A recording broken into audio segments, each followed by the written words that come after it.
everyone. A reminder, as always, that we record a session. It will be posted on YouTube. If you haven't subscribed to our YouTube account, please do so. Spiritist Group of New York. You'll be able to see all our classes there, the lectures and everything. Okay? I'm going to share the book now. We are on 939. We are on 939. It's antipathetic relationships. Oh, yeah, so this is chapter 1 of book 4 of the Spirit's book. Present lives, present joys and sorrows. So we covered last week. What was it? A loss of loved ones. Disappointment, shattered affections. This is kind of a continuation of disappointment, shattered affections.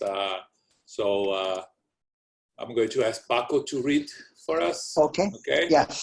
Okay. Antipathetic relationships. Since sympathetic spirits are spontaneously attracted to each other, how is it that this love is often one-sided? That the most sincere affection can be met with indifference or even repulsion, and that the deepest affection of two individuals for one another may change into dislike or even hatred. It's an atonement, but only a short-lived one. Moreover, how many individuals believe that they're desperately in love because they judge one another based on appearances only?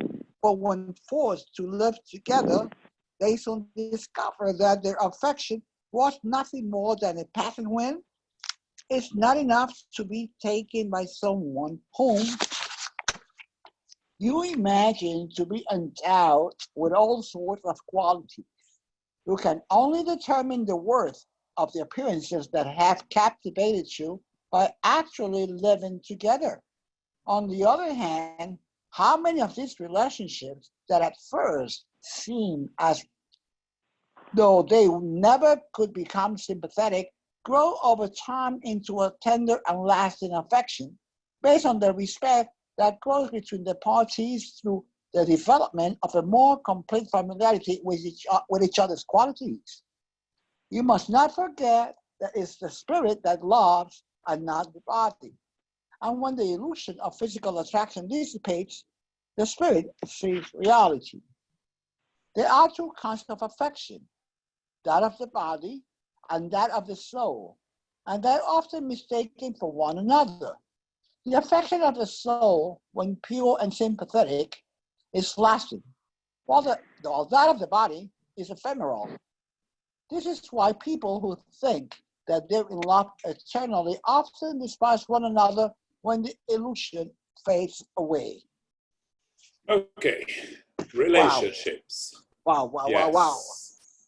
We cannot live without them. We cannot live with them. So relationships are always a point of a lot of discussion, a lot of challenging understanding, especially in terms of us studying Spiritism and learning that we are eternal souls, that we live forever.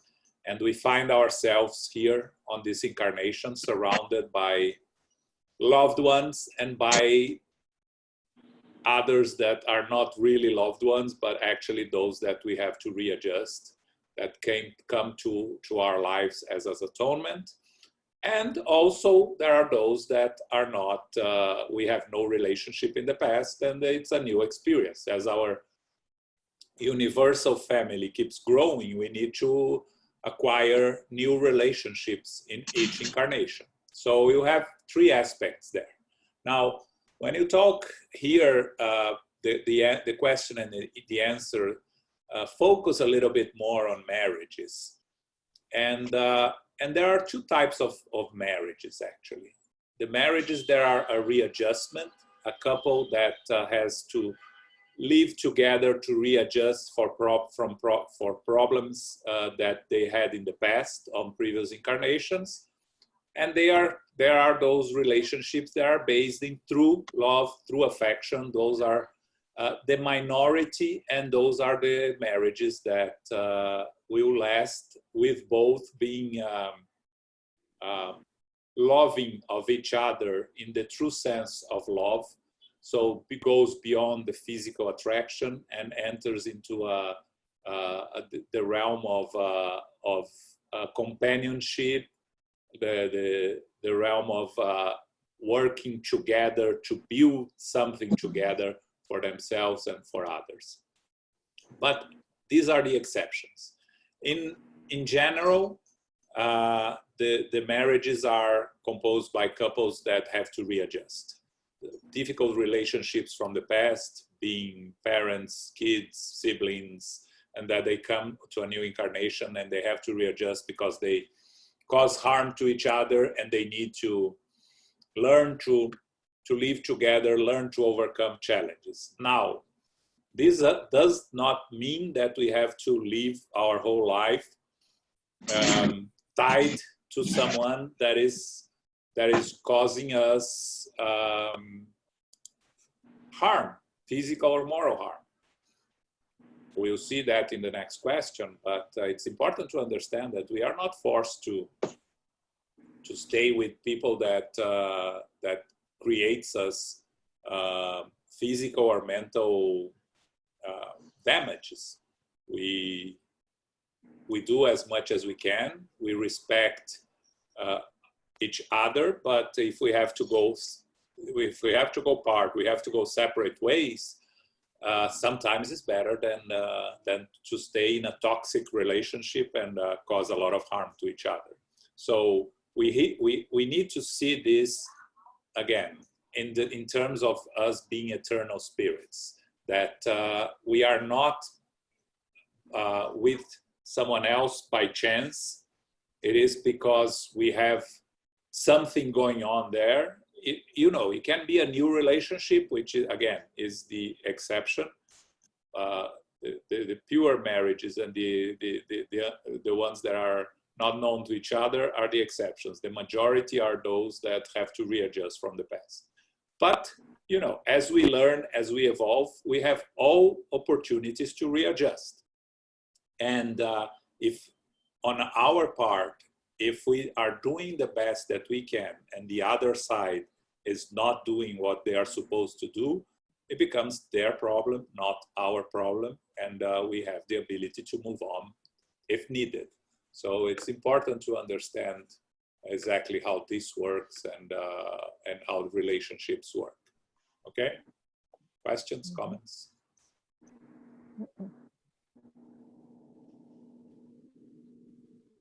No? No questions? No questions. Wow. Everybody has perfect relationships with their better half. No, not perfect. I am in my third choice.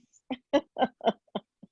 Yeah. So it's, as I said, nobody has to be somebody else that's not working. So you have to keep trying. Yes, and so far so good. We have to try to be smart about it, right? We have to learn from our mistakes. Try to learn from our mistakes so we can build a better relationship. And again, it's not easy. It's a challenge, but we are here to learn and to evolve. So we hope to improve. Okay. Exactly. Yeah. To improve. Go on.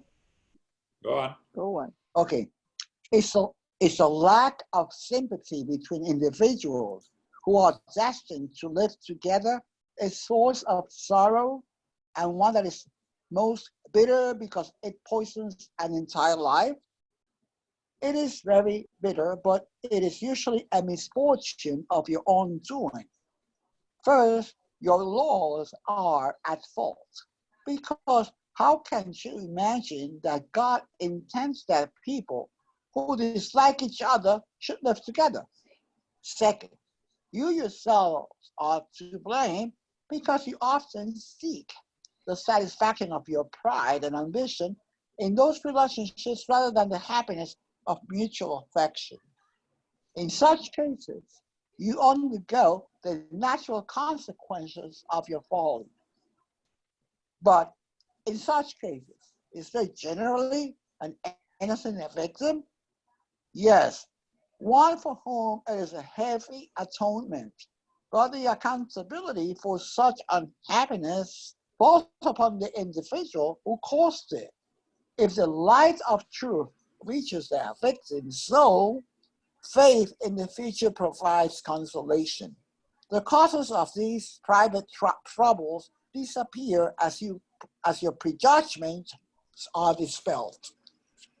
Okay, so this question we have to put in context of when it was asked and how society lived at that time. So middle of 19th century, still a lot of arranged marriages, and still no, very few separations, being divorces or other types of separations. So in the end, what you would have in many families is a couple that had no affinity between them, that had a lot of the man lived his own life outside the house mostly. The woman would take care of the house and the kids and be unhappy most of the time. So that was very common. Nowadays, we still have it. We still have marriages where they still stay together despite being in a very difficult relationship. But so modern society provides a more easy way out of those situations. But we have always to look at, in terms of us being eternal souls, that we are never together by mistake. We make our own choices. We can blame ourselves for the choices later, but what starts is a physical attraction. And why we have physical attraction to start with? Because if we really remember the problems of the past, we would never get together with those that we have trouble staying together, and we have to readjust. And so our blood family is kind of imposed on us. We come here, imposed in the sense that it comes from the spiritual world as a plan where we are going to be born with the siblings and the parents. But the choice for our partner is a choice we make. And in that choice, sometimes we go with our physical thoughts and attractions before rationalizing. Nowadays, again, also you have an opportunity to live together before getting married, so that makes things a little bit easier to judge, to analyze. As society progresses, we'll be able to improve the relationships, rules of relationships. But we have to understand also that we are not, when we get together with someone that we have to readjust. It doesn't mean that we have to stay till the end of the life. Maybe it's a period of time that we have to stay together, and that's enough. After some years together, we go separate ways with no karma carrying forward. We already readjusted. If we exercised patience, understanding, and it was just a matter of moving on to different directions, and the relationship ends. It doesn't need to be something that will carry on for a future life. We can finish it in this present life and move on to new relationships. It's important to understand that, because sometimes when we start studying spiritism, when we start studying, understanding our relationships, people think that it's my karma, I have to carry to the end of my life. Not necessarily. Sometimes, the atonement comes to an end after some time, and we should move on. If we have better opportunities for both to live a better life in terms of ourselves, and in terms of others. Of course, when there are children involved, it's a different situation. Sometimes we have to sacrifice a little bit for the children, but these are all, in general cases, in terms of relationships, how we should deal with relationships. Okay? So my question, I understand the Catholic Church does not, what you call, condones divorce. I mean, once you get married, you cannot divorce. So am I to think that the Spiritist doctrine, not that encourages divorce, because that's not what I want to say, but advises people that if you're married and something toxic in between, the best thing is to separate. Yes, definitely. Am I correct in thinking that way? Huh? Yes. The first thing is, how do we understand why the Catholic Church decided that marriage was forever? Because really, they didn't want to divide the fortunes of, when people had possessions and they had to divide amongst 2 or 3, and so it created a problem in the church. You're talking about Yes.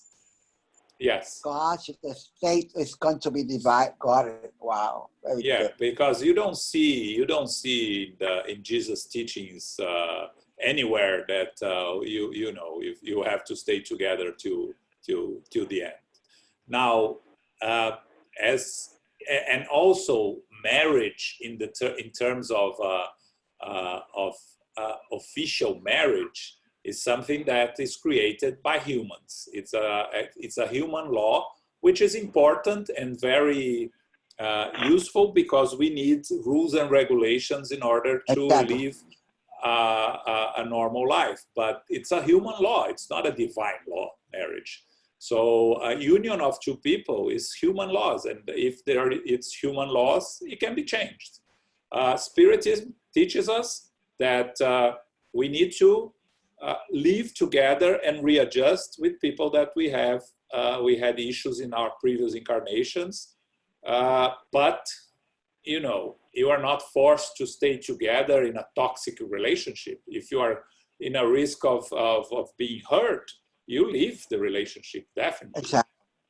And that hurt, when I talk about hurt, is not only physical but moral also, right? There are those oppressors that emotionally, yes, that emotionally oppress the partner, and that's toxic also. That causes more harm than good. So if you are in a relationship like that, we should try to remove ourselves from these relationships. But on the other hand, like always, we go to extremes. We shouldn't, at first sign of difficulty, we get out of a relationship, which is something that is being done a lot these days. So we need to try to work to the best of our abilities for the sake of resolving an issue that we have, and trying to overcome a difficult relationship, to live this life without that issue with that person. But it's not. We have to avoid extremes. We have to find a way to be useful to our moral and intellectual progress. Elmo. Yeah, can you hear me? Yes. Yeah. So the religious basis of the Catholic Church for not allowing divorce is based on the statement of Christ, and it says, "What God has united, let man not separate it." Exactly. And they judge that the priests are a true representative of God, which of course is a big threat. Of course, we disagree with it, but that's the religious basis for it. But one comment that I have, and it's not a statement, it's really a comment and a question, is when the previous question, 939, when the Spirit states clearly, you can only determine the worth of the appearances that have captivated you by actually living together. I wonder if they are suggesting that previous to marriage, we should live together and try and error to see if it's really worth it to go through with the relationship or not before getting married. Again, I don't think that their spirits are talking about living together in any form. So marriage is a human institution, right? So the spirits I don't think they respect human laws. They know the importance of them, especially, in terms of inheritance and all these issues and children and everything else. So that's why it's important to have legal marriage and everything else. But I don't think the spirits are discussing that, in my opinion.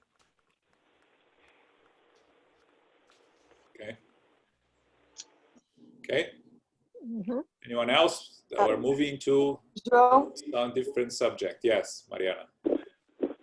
Yeah, just thinking here that in every relationship, we have kind of, okay, if you don't close the topic that you need to work on that, like can be like a friendship or like a loved one or something, you need to work on some issues that you probably have and you need to improve on.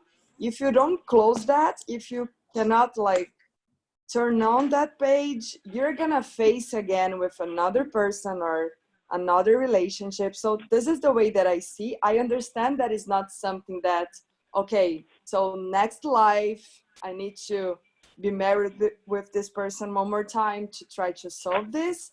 But it's kind of cycle in a way. If you don't close that, you always have to face that in other relationship. I don't know if my understanding is correct. Yeah, you're right. That's the psychological issues that we have to deal ourselves with, because you end up seeing people getting married to the same in the same person, not the same person, but same character and same characteristics over and over again, and getting divorced by the same reasons, because it's in the end the problem. When you have a series of separations, and if you analyze the problem is always the same. It's on you. It's not on the other person, right? We like to blame other people for whatever happens in our relationships, but in the end, we have to self-analyze. We have to go deep into ourselves and analyze what are we doing wrong and what are we doing right for a better opportunity, a better chance of success in the new relationship. But very few people do that in reality. We don't like to go deep into our own problems and mistakes to try to fix them. We tend to jump from one to another, and we end up finding the same character or the same characteristics on another person that we just left behind. So it's challenging. Yeah, thank you. Okay, anyone else? No?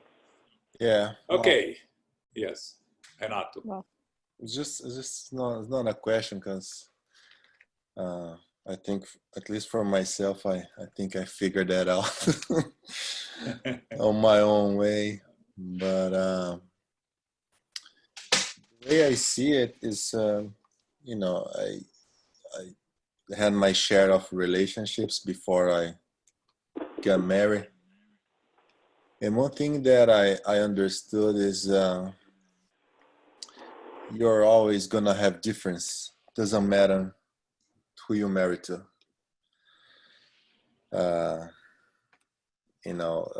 Some people will get to you in different ways and challenge you in different ways, but nobody's gonna be perfect. There is no one that is going to satisfy, for the lack of a better word, you completely, or fulfill your, completely. Since we study here, there is no the true happiness that we are all chasing. That's not gonna happen. So again, I repeat a lot what Jusara says. We're not here on a vacation. We're here to work. So I always tell my wife, as long as you don't cheat on me, we're good. I'm staying for the long haul, and sometimes it's hard. Sometimes, it's heaven. I wish we could have a balance, but the way I see it, once you realize that,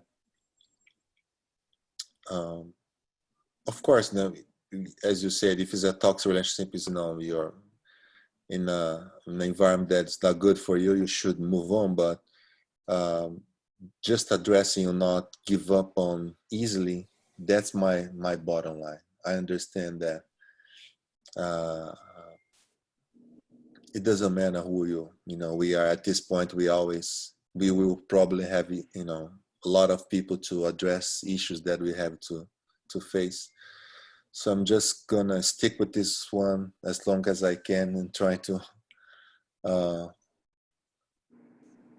correct or amend as much as I can, and understanding that it will always be a challenge. Probably it's gonna be more challenging than happiness. Let's put it that way. But that's why we're here for, and that's the way I see the relationships in terms of marriage. Yeah, you're right. But on our moral and intellectual progress, we need to learn to live together. Because if you have everything goes your way, you're not really learning anything. You are just coasting, right? So you need to have challenges in the relationships, healthy challenges that help both of you to grow up. So these are part of relationships. We are in a world of trials and atonements, and we are imperfect spirits. So our duty here in a relationship is for both to grow, and we have to try to make the best out of it. So I agree with you. I think your view on it's a very good view. But again, on each one, it's own decision. Sometimes you are so miserable in a relationship that it's better to move away from it. Mm-hmm. But if you are building on it, if you are learning from it, and if you are able to live relatively happy with the relationship, there is no way, it shouldn't give up in the first difficulties or first challenges, because then you are just postponing the problem. You are going to have to face the problem again. If you work together to overcome the issues, that's how we both grow, right? I think, and also, it might seem a little bit pessimist, but I mean, at least for myself, it's not. Sometimes we have to lower our expectations of the person that's with us. Sometimes we set the bar too high, and we expect people to be on that, the way we our view of a perfect or the relationship we would like to have. And your wife's not listening to it. You'll be in serious trouble. And I always joke with my wife, if you have a perfect man, why would a perfect man be with you? So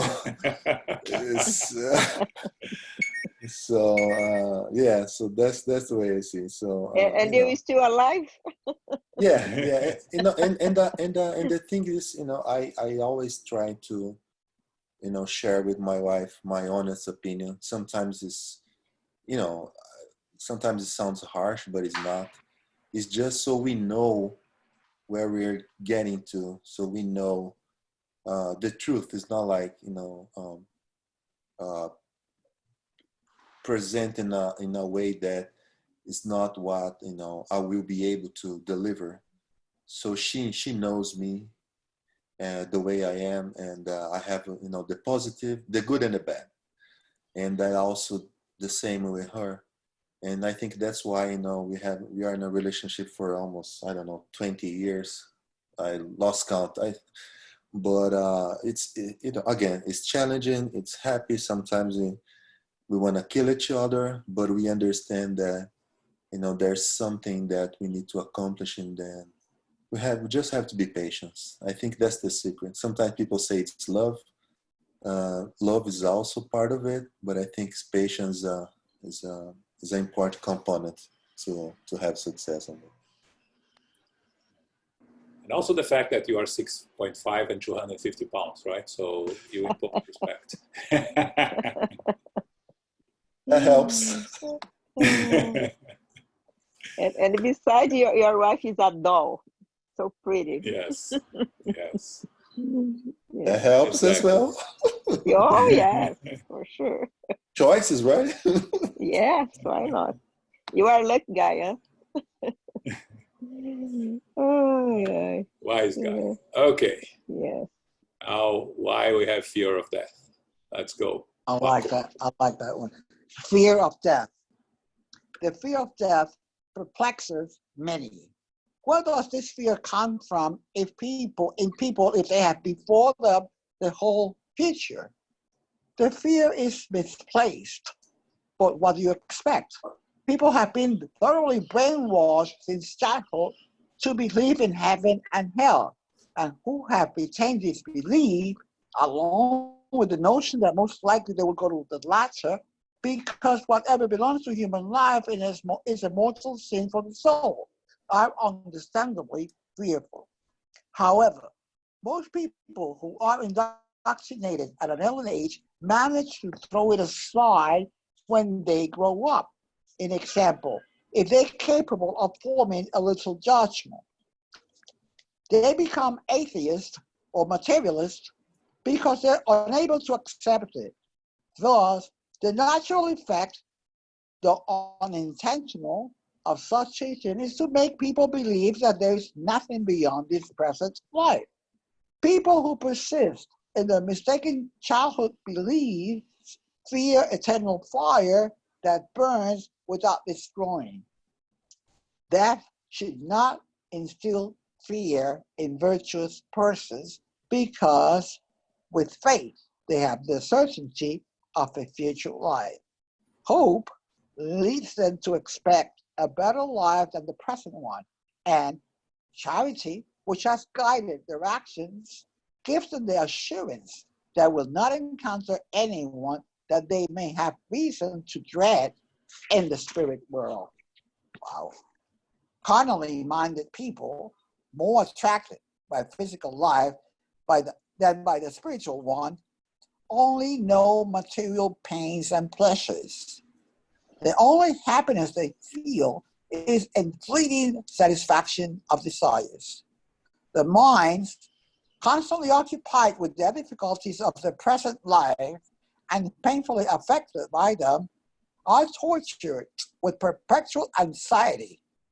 For such individuals, the thought of death is terrifying because of doubts about the future and because they have to leave all their feelings and hopes behind when they leave Earth. Spiritually minded people who have raised themselves above the artificial wants created by the passions experiences a joy that is unknown to the carnally minded even in this lower life. The moderation of their desires calms their spirits and gives them serenity. Happy in the good they do, life has no disappointments for them, and its upsets glide over their consciousness lightly without having any painful impression. Beautiful. Okay, so let's try to understand why do we have this fear of death? And I'm talking general population, right? So there are some factors there. First, we have the survival instinct that we bring.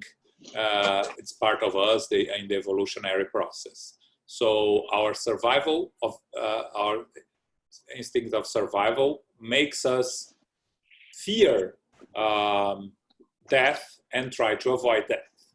Now, when we put religion in the middle, we have been taught for centuries that when we die, we go to heaven or to hell, or stay in the middle, purgatory, for eternity until final judgment day.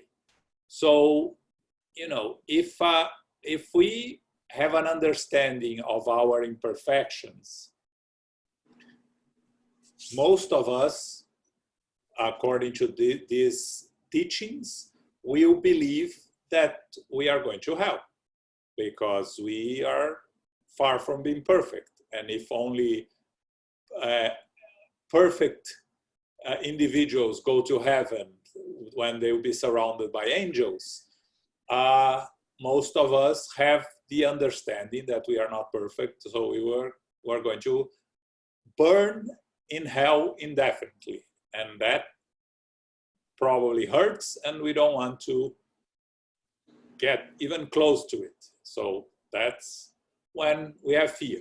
Now, for those that overcome these notions of heaven and hell and rationalize it and understand that they don't make much sense, they may become, like the Spirit say here, atheists or materialists. So when you become atheists or materialists, you believe that there is nothing after death, that the death of the physical body is the end of it, that everything exists for the physical body. So you fear death because you fear the end of you, and that's perfectly natural again. Because if you think that everything is going to end when you die, when your physical body dies, then it's natural that you don't want to die, you want to continue living. Now, those very attached to material possessions, they fear death because with death they are going to be separated from everything they love in terms of physical and material possessions. Those that are too much attached to other people, they fear death because they don't want to leave those behind for selfish reasons, because they cannot conceive that those that they are connected to can continue living without them. So there are several reasons why we have fear of death. But also, when we talk about spiritists, because we're not going to say here that spiritists have no fear of death, because that's not true. We find many that do. But we have a better understanding of death if we really understand and accept that we continue, that we are going to find ourselves where our mind, our vibrations takes us. Then we will only fear death if we are not doing our job properly here. Because if we are trying to be better every day, and again, not comparing to anyone else, but comparing to who we were 5, 10, 20, 30 years ago, if we are doing our job correctly, we are making an effort, understanding that we have limitations, understanding that we have shortcomings and that we are not going to achieve perfection. But if we are trying to overcome our imperfections, then we shouldn't fear death in the sense of going to a place that we won't like. We can fear death because it's the unknown, and we still fear the unknown. We know that we are going somewhere in the spiritual world, but we don't know exactly. We don't know what we're going to encounter them, and we don't know if we're going to be close to our loved ones. So all of this, of course, can cause fear of death, but it cannot be something, it cannot become an obsession of fear. It has to be a healthy fear, a fear with understanding that if we are doing the best that we can, we are going to find ourselves in a good enough place in the spiritual world where we can continue working and doing our part. So I know it's when we discuss the spiritual world, there is always a lot of questions. Where exactly I'm going to end up? Everybody fears the lower zones, the umbral, because we read a lot about them, and we fear the persecution of spirits that want to harm us. But again, if we're doing our part, we shouldn't fear that, because that's not where we're going to end up. Exactly. But it's understandable, fear of death, in a sense that a lot of people have fear the unknown. And I met a lot of people spiritists that tell me that they actually, what they fear is the process, not death in itself. The suffering that will lead to the suffering of the physical body that will lead to death, not death in itself. And I think it's a valid point also. Nobody likes to go through pain, to go through suffering. But again, if we go through the suffering and pain of a disease or your final years with resignation and acceptance, the transition back to the spiritual world is going to be much easier. And I remember Marisa mentioned her mother last week that came 1 year after discarnating and gave a beautiful communication saying that she was happy, she was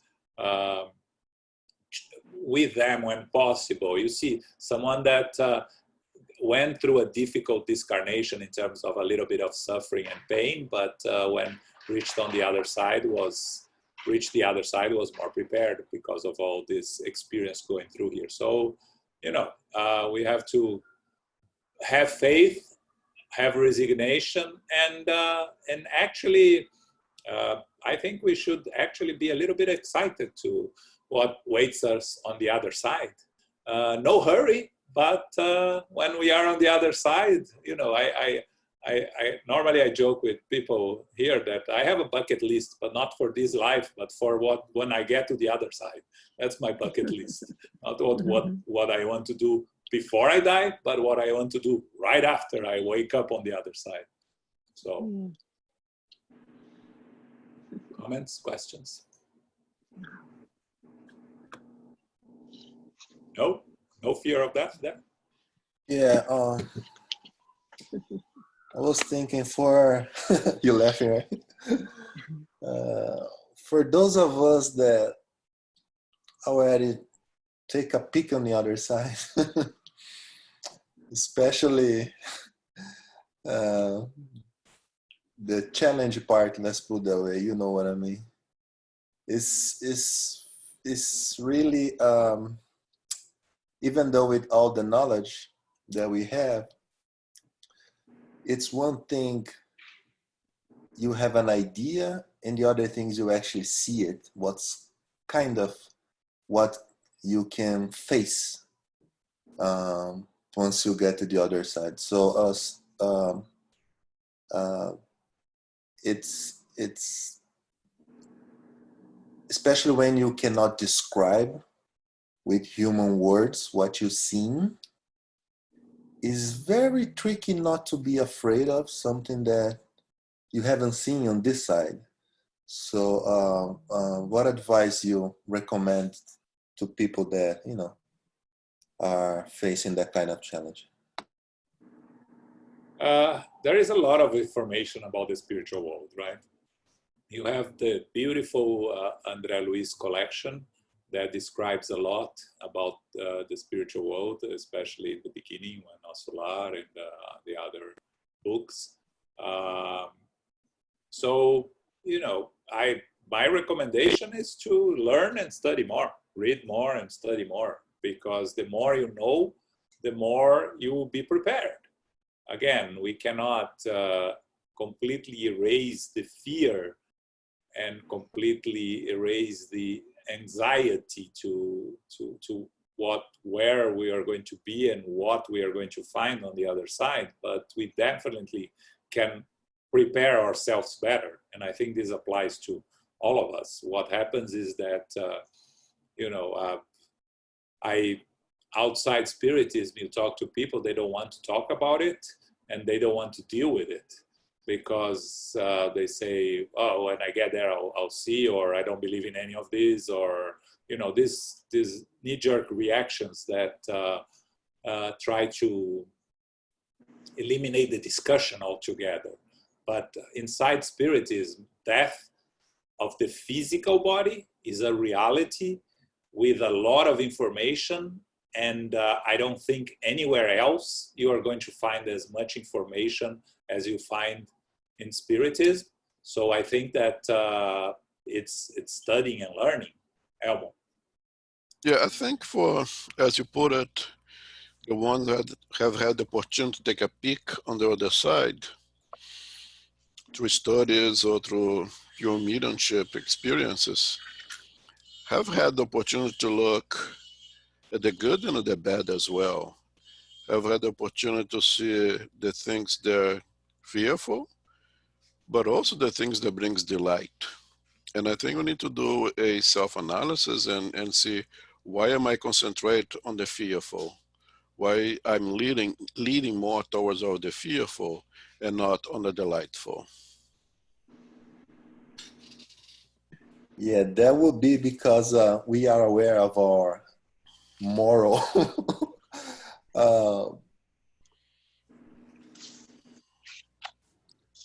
moral imperfections. Yeah, more imperfections, and also because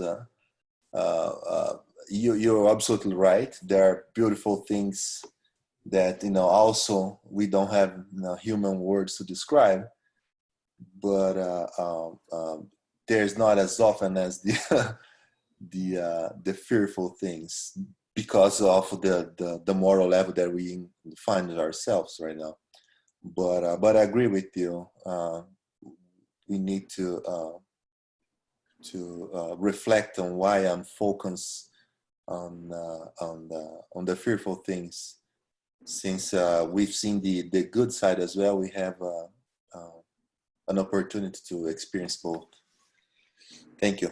And again, there is no reason for all of us here, all those that are in this group, to think that we are going to end up in a bad place. We are making an effort.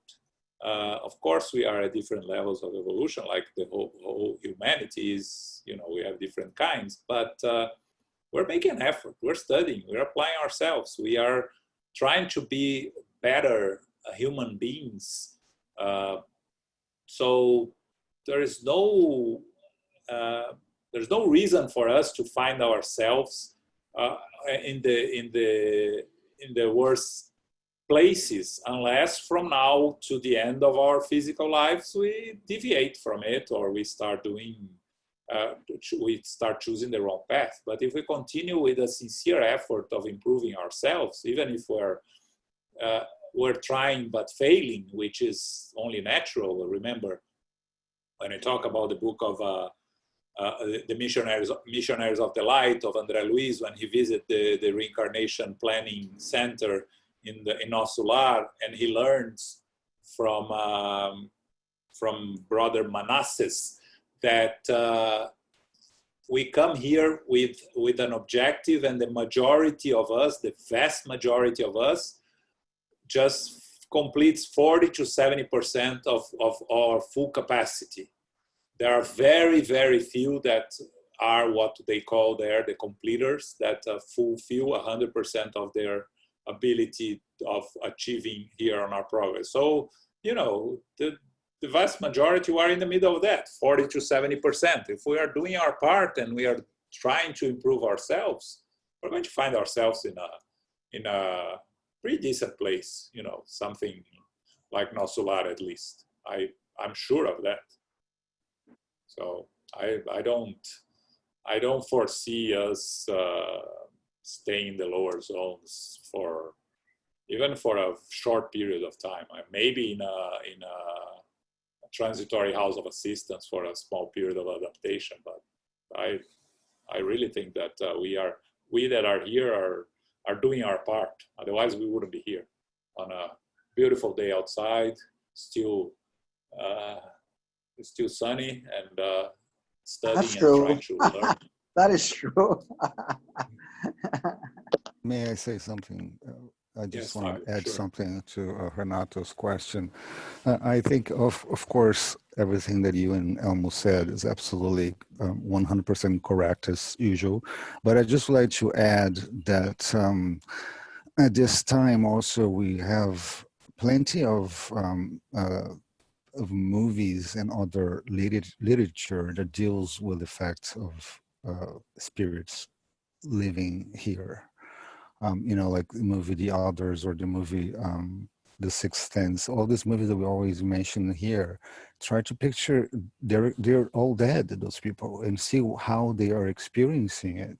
Of course, it's fiction, but try to see it through Andrea Louise's eyes, I guess. You know, to experience this new fiction with this knowledge that you have acquired from Kardec and the work of Chico Xavier and Divaldo as well. So you apply all this knowledge that you're gaining into the current literature, and you start seeing things differently, and you start understanding a little bit more the process, because it's explained in a more accessible way.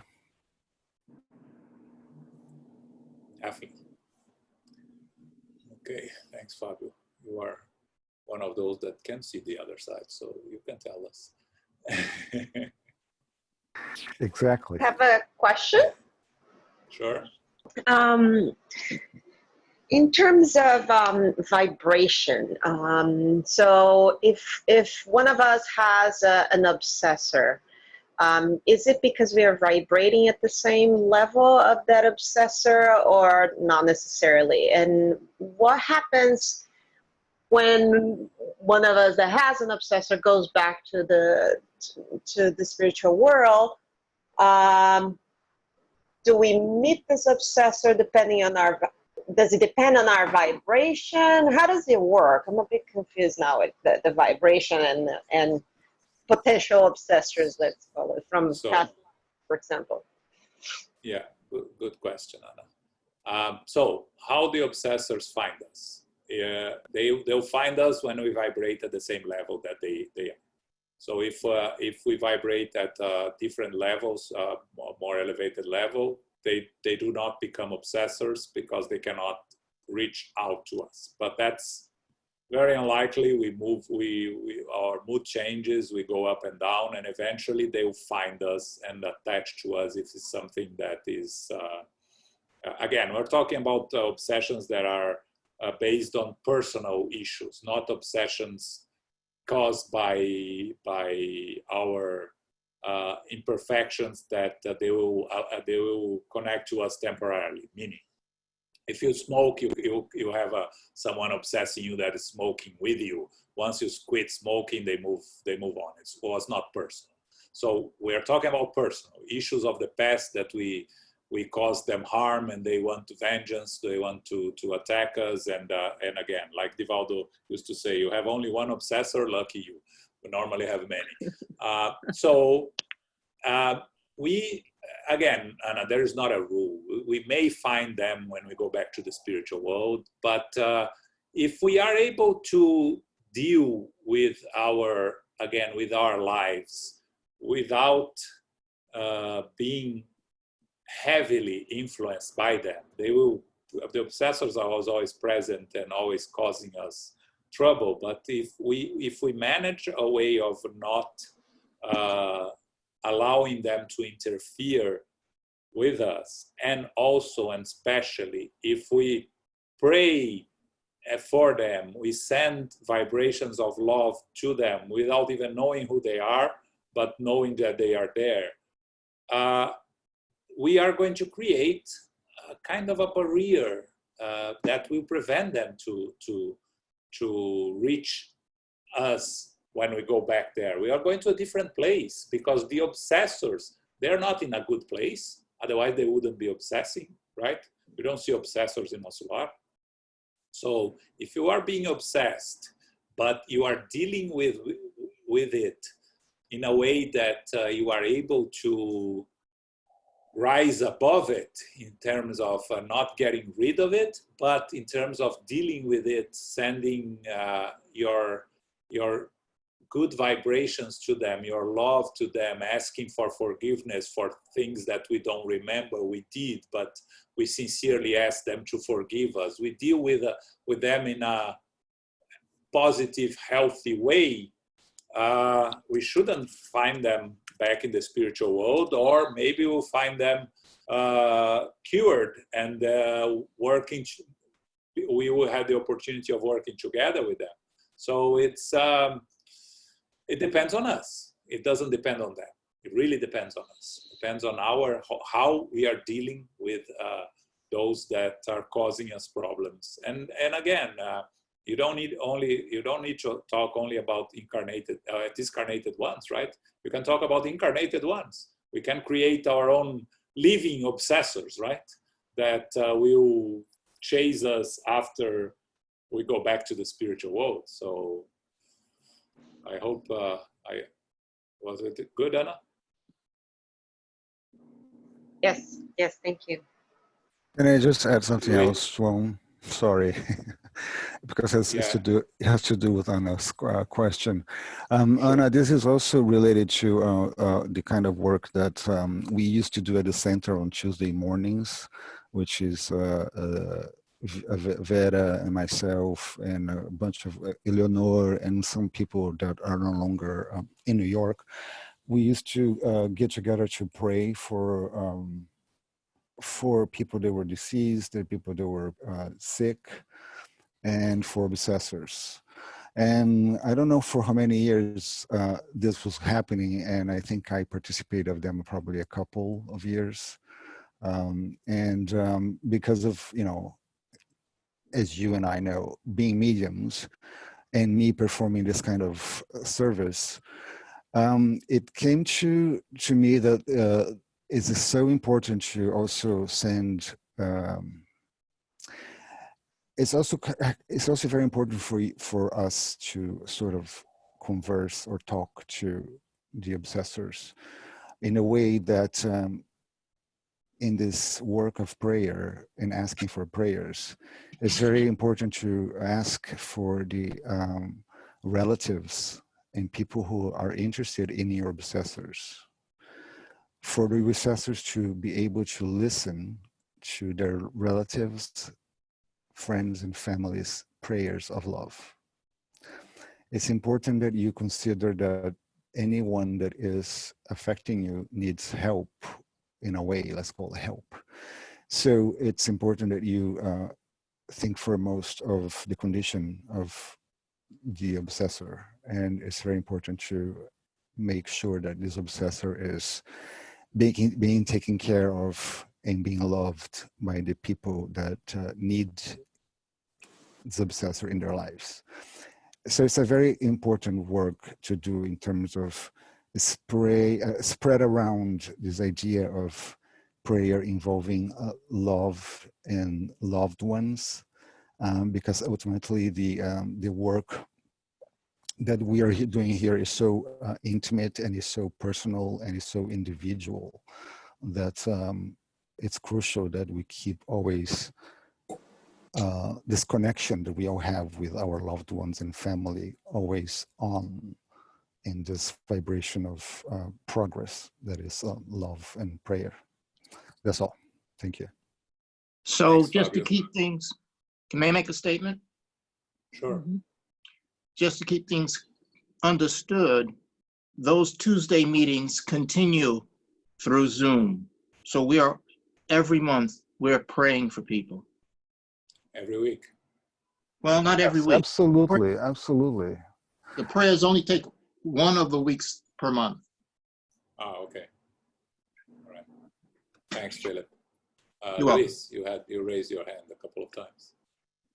Actually, I wanted to say something, but after this perfect intervention of Fabio, well, it's difficult.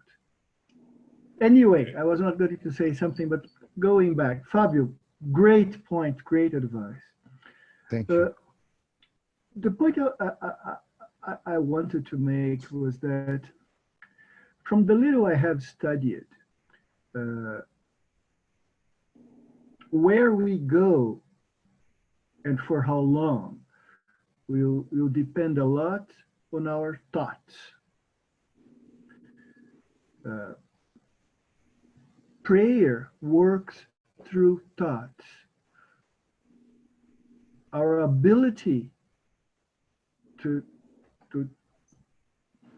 think properly, it seems to me, will make a lot of difference on where we end up and for how long. Again, from what I've read, for what I have seen, it seems that even if we work hard, if we are compassionate, if we do not have ability to detach our thoughts from the material side of our lives, it really can, how can I say, it will not help us very much to end up in a nice place. We remain tied to things locally. So yeah, you are important things absolutely are right. thoughts. Yeah, you're absolutely right. The thought, you know, when I say vibrations, for me, vibrations, thoughts, they are all more or less the same thing, right? The vibrations, it's a thought process. You know, it's words, but yeah, I agree. You know, it's 7:33. We went over. Paco, I'm going to ask you to read the last question because it's a very simple, short question, and I want to finish this subject. Okay. Some persons may find this advice somewhat mundane. One, they see them as being commonplace and hackneyed truth. One, they say that the true secret to happiness is being able to endure one's misfortunes. Many people adopt this view, but some are similar to individuals who fall ill and demand to be cured without changing their habits. Although their physicians prescribe corrective diets, they continue the indulgences that aggravated their conditions in the first place. Yeah, it's basically what they're talking here is those that dismiss these views are too simplistic, too mundane. And the spirits are saying it really is like those that go to the doctor and the doctor prescribe medicine and you don't change your habits. So, you know, if you don't think that everything that we discussed is what's going to make a difference in the fear of death and then what happens on the other side, then there is not much we can add. The information is there, the instructions are there, all the teachings are there, but we cannot force anyone to accept, to believe, or anything. Each one has to do their own choices and their own path.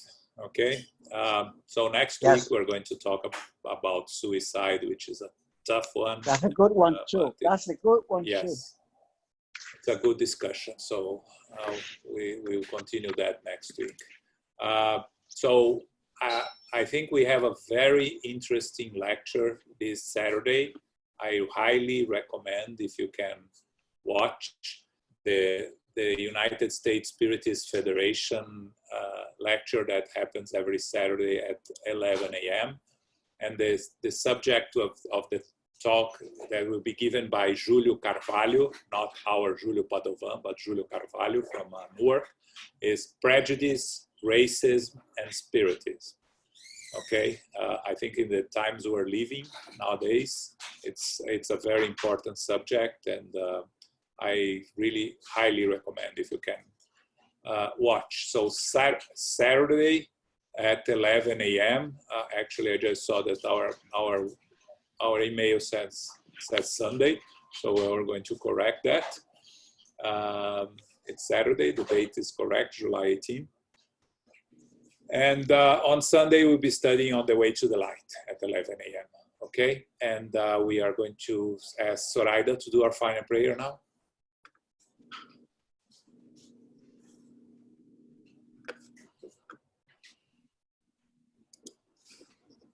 Our Father, Jesus Christ, our spiritual benefactors, all that have contributed to this meeting tonight in favor and giving us enlightenment, faith, and understanding of who we really are, to continue being inspired through the spiritual benefactors that always are here with us. We are so grateful. We thank you. We ask as we continue throughout our journey here on this planet Earth to keep ourselves focused and alert to all that's going on around our lives, for all that are going through this pandemic. Help us, dear Lord. Assist us and watch over us as we continue to do all that we can with our prayers and with our love. And with that in mind, dear Father, we ask permission to close this part of the meeting tonight. So be it.